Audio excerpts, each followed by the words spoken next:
UNICEF अपने दायित्व को परिपूर्ण निभा रहा है और हम लोगों का जो कोर मैंडेट है कि हर एक बच्चा जो बिल्कुल एकदम सबसे समाज के सबसे ज्यादा जो मार्जिनलाइज्ड है वहां तक पहुंचना, और हम लोग एज यूनिसेफ, हमारा ऑफिस है मिडिल ईस्ट में, वो ये काम कर रहा है और ये इंडिया की ऑफिस का एक पार्ट है बिहार, और बिहार का जो ऑफिस है वो बिहार के जो बच्चे हैं उसके ऊपर हम लोग काम करते हैं। धन्यवाद। आया है कि हम जो हमारे रिलीजियस डिस्कोर्स हो रहे हैं, प्रवचन हो रहे हैं, हमारे सरमन हो रहे हैं, उसमें हम पेरेंट्स को बच्चों के मुद्दों के बारे में बताएंगे। न्यूट्रिशन हो, ब्रेस्ट फीडिंग हो, डिजिटल जो अब हम हो गए हैं, मोबाइल से निजात कैसे पाएं, डिजिटल लिटरेसी, उन सब मुद्दों पे हम बात करेंगे।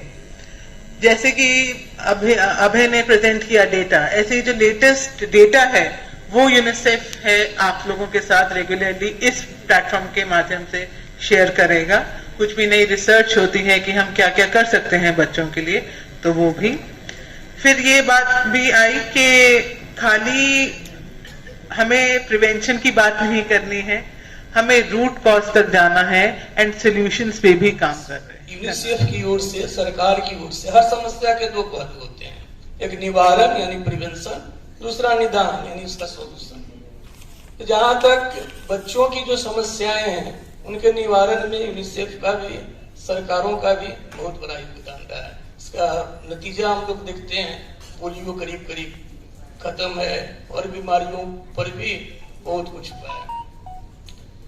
तो इसलिए निवारण में ये सरकारी संस्थाएं, यूनिसेफ, धर्मों ने सब कुछ अपनाया है लेकिन बच्चों के प्रति अपनी जिम्मेदारी को भुलाया है। हम कह सकते हैं कि मेरे धर्म ग्रंथ में बच्चों की बहुत बातें हैं, बच्चे हमको बहुत प्रिय हैं, बच्चों का हम स्कूल चलाते हैं, इतने बच्चे मेरे पास हैं, इतने बच्चों का हम शिक्षा और पोषण, भरण पोषण को अचीव करना हमारे लिए आसान होगा। जो यूनिसेफ हमें बता रहा अशिक्षा का वो समाज कहाँ जाएगा, इसके बारे में शायद या तो यूनिसेफ सोच सकती है, एक डॉक्टर सोच सकता है, या फिर धर्मगुरु सोच सकता है, या फिर राजनीति से जुड़ा हुआ नेता सोच सकता है। सबको सोचना है। हम एज अ धर्मगुरु ये कहना चाहते हैं कि हम चूक रहे हैं, हमें इसको पूरा करना चाहिए। सारी बातें जो बताई गई वो बड़ी भयावह है, बहुत परेशान कुन है। धर्म ग्रंथों में जो कुछ लिखा हुआ है उसको निकाल कर प्रैक्टिकल लाइफ में लाने की जरूरत है। और एक बिंदु छूट गया है, उसको बताकर मैं अपनी बात को विराम दे देता हूं।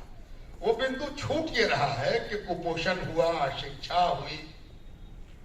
एक और चीज है कि सांप्रदायिकता बढ़कर बच्चों तक पहुंच रही है, इसको भी आपको टाइटल बनाना चाहिए। इसका भी एक बड़ा नुकसान हो रहा है। जहां बच्चों की सुरक्षा, इनसिक्योरिटी की बात हो रही है, ये इनसिक्योरिटी बढ़कर अब बच्चों तक जा रही है। क्यों जा रही है? उसकी बुनियादी वजह यह है कि हम बहुत ज्यादा सांप्रदायिक होते जा रहे हैं। जितने हम कम्युनल होंगे, हम अपने बच्चों को शायद अपने से भी ज्यादा कम्युनल बनाएंगे।